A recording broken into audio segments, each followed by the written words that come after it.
You walked out of your residence and sat in the black Mercedes that came to pick you up. You worked as a secret agent for a really huge company and you loved this job. Today was a special day because the main boss was going to reveal himself. He was the one who always gave orders from above through his really close friend, Park Min Hyuk. You unlocked your phone. It was currently 9 o'clock at night and saw the lock screen, which was a photo of you both, you and your now ex boyfriend Jungkook. He ultimately died in an accident in a car crash which was carried out by someone mysterious. You weren't over him and you would never be. He's the only person you loved and will love forever after your parents passed away. Flashback. Your eyes opened at the sudden thunder and lightning and saw your boyfriend Jungkook sitting next to you in the driver's seat driving the car, while you were in passenger seat. His hand was on your thigh and you were holding his hand. You looked at him and smiled. I think you should stay somewhere nearby. It's raining heavily. It's dangerous for you to drive, you said softly and pecked his cheeks. It's fine, love, he said and smiled. You both spoke about each other, smiled and laughed. Suddenly, a car came from the front in the wrong lane at full speed. It came and crashed into your car. Both of the cars went rolling. Your car flipped and you opened your eyes, your head, hand, and legs oozing out blood. You looked to your side and saw him badly injured as well, but he was unconscious. You panicked but calmed yourself. Jungkook? Cook! He wasn't responding. You were hurting from the wounds, but your first priority was to save him. You called the ambulance and exited the car. You limped and went to the other side to open the door. You quickly opened it with a lot of effort, took him out. You were shaking, shivering, crying, all of it mixed with the rain that was pouring. You tore off your clothes and tied it tightly to the places where he was bleeding heavily to stop the blood. Soon the ambulance arrived. You both were taken to the hospital, but when you woke up, you were alone. The doctors told you that he was dead, and mysteriously, you weren't even allowed to see his body. Flashback over. You took a deep breath and looked down. You missed him every minute. Soon after you reached the headquarters, you thanked the driver and entered the headquarters. Your heels clicked onto the marble floor, the chandelier above giving dim yellow light to the atmosphere. You entered the lift and pressed the 25th floor button. There was the private room. Once you reached the floor, you walked towards the huge room at the end of the hallway. You entered inside and saw all your mates sitting there. You smiled and sat on your chair. Soon enough, some bodyguards and a tall man in all black entered inside. He then walked and stood in front of everybody. He sure had a different aura. You looked up at him and the time stopped. Your mouth felt dry and your heartbeat rose. How is this possible? You wanted to cry after seeing him after so long, hug him, kiss him. You were happy to the moon and back, but confused. What was it? Daydreaming? Hallucination? You couldn't believe your eyes. You looked down and inhaled a sharp breath, composing yourself. You looked up like nothing happened. Not new to you.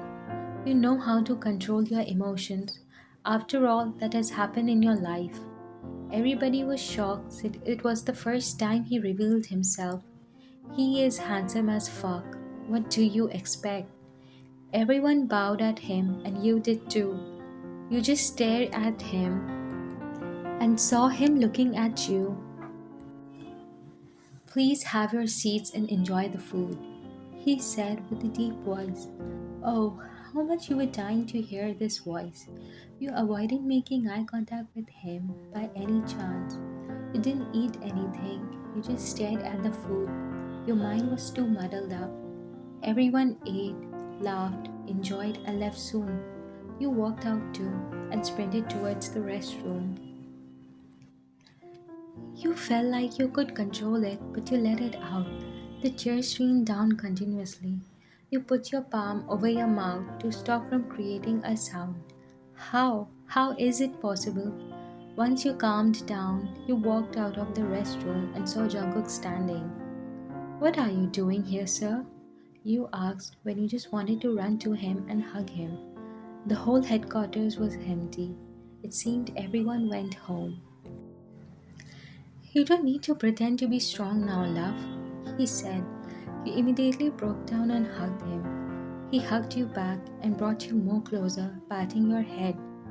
I miss you so much, he said and closed his eyes. I just want to hold so tight. Otherwise, you will disappear again. You let out as his eyes watered. I am not gonna leave you ever again. He felt bad. But how did it all happen? You asked once you calmed down. Kang Ji-hyuk, the person who killed my parents, also tried to kill me and you that day.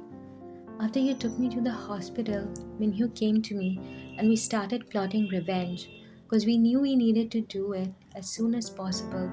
Otherwise, both of our lives would be in danger again. I couldn't come to you directly for your safety, and I had to remain hidden until we could resolve it. I wanted to protect you, even if it meant staying away. Jungkook confessed, his eyes reflecting both the pain of separation and the determination to make things right. You nodded. You felt guilty that he was going through so much. He pulled you closer by your waist. Let's go home. He kissed the side of your forehead after saying that. You smiled and nodded. He took you to his car. He opened the door for you as you smiled and sat down. He closed the door and walked over to the driver's seat. He sat down and started driving. Suddenly it started raining. You looked around and became a bit tense. The memory. He noticed it and looked at you. Wyan, nothing will happen. Relax, he said and kept his hand on your thigh, caressing it softly as you nodded. Soon enough, you both reached his place. You looked at it. His residence was huge, precisely a villa. He held your hand and led you inside. As he opened the door, the yellow light dimly lit up. You looked at him and laughed. He gently brushed off the strand of hair from your face. His lips met with yours, having a tender and passionate kiss. You both pulled out and stared at each other, smiling uncontrollably. He then held your hand and took you to the rooftop. There it was a cake with red hearts, everything decorated with fairy lights and red roses. You looked around as your eyes lit up. It was the 25th, your birthday. You went towards him and hugged him. Pulling out, you circled your arms around his neck as he softly placed his hands on your waist. You planned all of this? You asked. Maybe a fate intervened, he replied and laughed huskily. You placed multiple pecks on his lips. You both then cut the cake and shared a hot kiss, feeding each other a piece of cake. You might be tired, let's go, he said and picked you up in bridal style, walking towards his bedroom. The way towards his bedroom was filled with whispered words and expressing affection to each other. He laid you down on the soft mattress, the dim light casting a glow. He joined you, lying close. Your fingers found each other naturally. The silence was comforting as you both gazed into each other's eyes. And that's how, under the moonlight, your love painted the canvas of the night, creating a masterpiece.